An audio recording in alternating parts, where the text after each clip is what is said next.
Telangana cabinet విస్తరణ వాయిదా పడింది. వచ్చే నెల మొదటి వారం లేదా రెండవ వారంలో జరిగే అవకాశాలు కనిపిస్తున్నాయి. 4 నుండి 6 మందికి మంత్రి పదవులు దక్కే అవకాశం ఉంది. ఆశావహులు ఢిల్లీలో మంత్రి పదవితో పాటు టీపీసీసీ చీఫ్ పోస్ట్ కోసం పెద్ద ఎత్తున లాబింగ్ చేస్తున్నారట.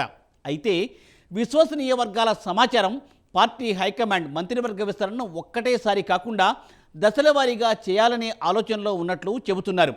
కులాల ప్రాతిపదికన మంత్రివర్గాన్ని విస్తరించాలని అనుకుంటోంది కాంగ్రెస్ హైకమాండ్. ఢిల్లీలో టీకాగ్ నేతల లాబింగ్ గురించి ఈ స్పెషల్ స్టోరీలో చూద్దాం.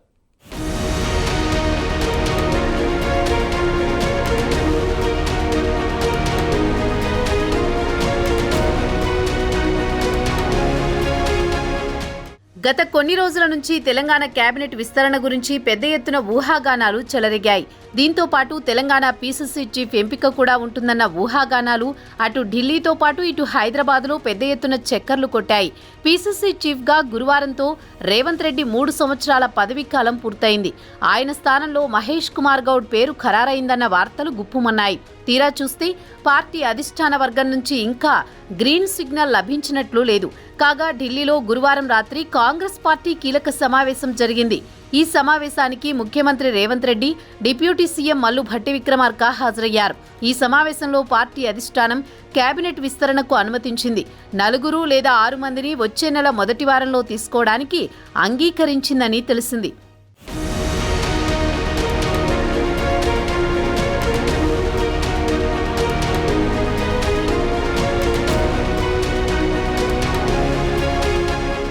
ఇక రేవంత్ రెడ్డి విషయానికి వస్తే ఆయన గత 5 రోజుల నుంచి ఢిల్లీలో మకాం వేసి ఉన్నారు. ఆయనతో పాటు భట్టి, ఉత్తమ్ కుమార్ రెడ్డి, ఏఐసీసీ ఇన్ఛార్జి తెలంగాణ దీపాదాస్ మున్షీలు దేశ రాజధాని ఢిల్లీలోనే ఉన్నారు.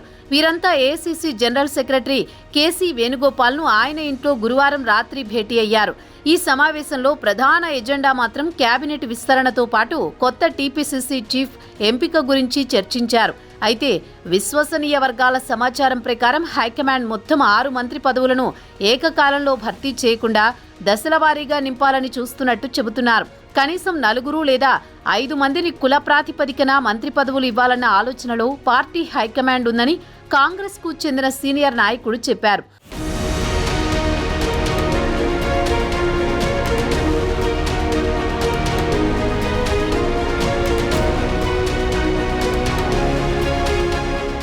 ప్రస్తుతం ముఖ్యమంత్రితో కలుపుకుని మొత్తం 12 మంది కేబినెట్ మంత్రులున్నారు.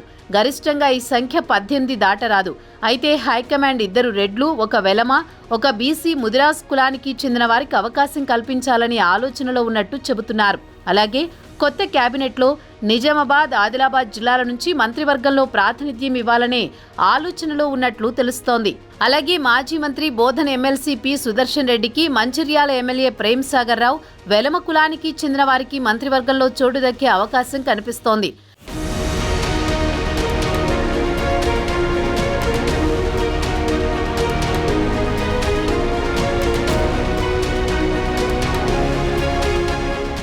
అలాగే మునుగోడు ఎమ్మెల్యే కోమటిరెడ్డి రాజగోపాల్ రెడ్డి సోదరుడు కోమటిరెడ్డి వెంకటరెడ్డికి కూడా భవిష్యత్తులో అవకాశం కల్పిస్తారన్న ఊహాగానాలు కూడా వెల్లువెత్తుతున్నాయి.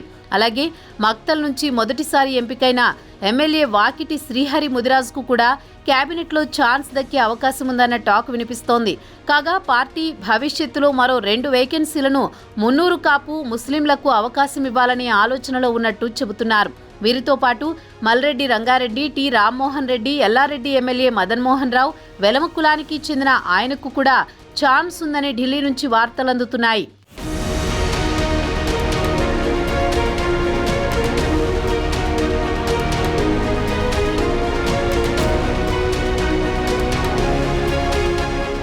అయితే కేసీ వేణుగోపాల్తో జరిగిన సమావేశంలో ఇతర పార్టీల నుంచి కాంగ్రెస్ పార్టీలో చేరే ఎమ్మెల్యేలకు మాత్రం తక్షణమే కేబినెట్లో స్థానం కల్పించరాదని నిర్ణయించింది కాంగ్రెస్ హైకమాండ్. ఇదిలా ఉండగా పీసీసీ చీఫ్ పదవీకాలం ముగిసింది. త్వరలోనే కొత్త పీసీసీ చీఫ్ పేరును ప్రకటించే అవకాశం కనిపిస్తోంది. దీంతో ఆశావహులు ఢిల్లీకి క్యూ కట్టారు. అయితే ఈసారి పీసీసీ చీఫ్గా రెడ్డి కులానికి చెందిన వారిని కాకుండా బీసీ, ఎస్సీ లేదా ఎస్టీ కులానికి చెందిన వారికి ఇవ్వాలనే ఆలోచన అధిష్టానం మదిలో ఉన్నట్టు చెబుతున్నారు. అయితే ఫ్రంట్ రన్నర్గా TPCC working president MLC B Mahesh Goud పేరు మాత్రం ప్రస్తుతం బలంగా వినిపిస్తోంది. అయితే ఎస్టీ కోటాలో పి బలరాం నాయక్, ఎస్ఏ సంపత్ కుమార్ కూడా పీసీసీ పదవి కోసం పోటీ పడుతున్నారు. టీపీసీసీ చీఫ్గా రేవంత్ పదవి ముగిసినందున తాను ఎవరి పేరు ప్రతిపాదించడం లేదని ఆయన ఢిల్లీలో స్పష్టం చేశారు.